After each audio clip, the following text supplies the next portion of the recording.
Hello everyone, for this tutorial video I'd like to explain linear approximation, which is using the tangent line in order to approximate the function at a specific point.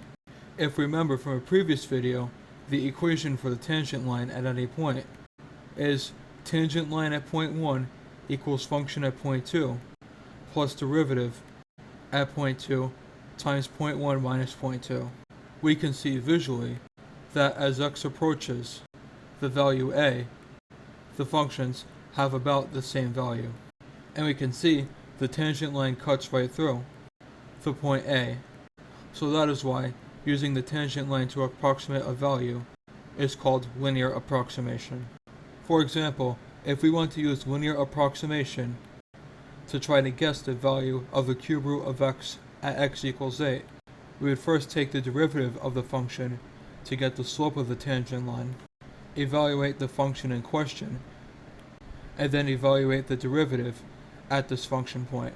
So now we simply plug in our numbers for the linear approximation formula, simplify the formula, and plug and play in different values. We see, as predicted from the graph, close to the point x equals 8, the linear approximation is close to the literal value of the function, but farther away, the less and less these values match, which makes sense if we consult the graph of the function to see what's going on.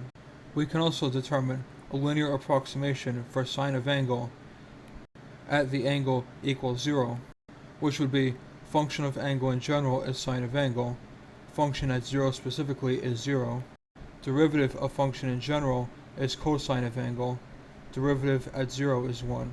So we plug in everything to the equation for the linear approximation. We get 0 plus 1 times angle minus 0 is 1 times angle equals angle. In conclusion, we can state that the sine of the angle is approximately equal to the angle itself for values of the angle sufficiently close to 0. Now that we have figured out how to use the tangent line to approximate functions at specific points, we can discuss differentials next, which can be thought of as a rearrangement/restatement of the original derivative formula.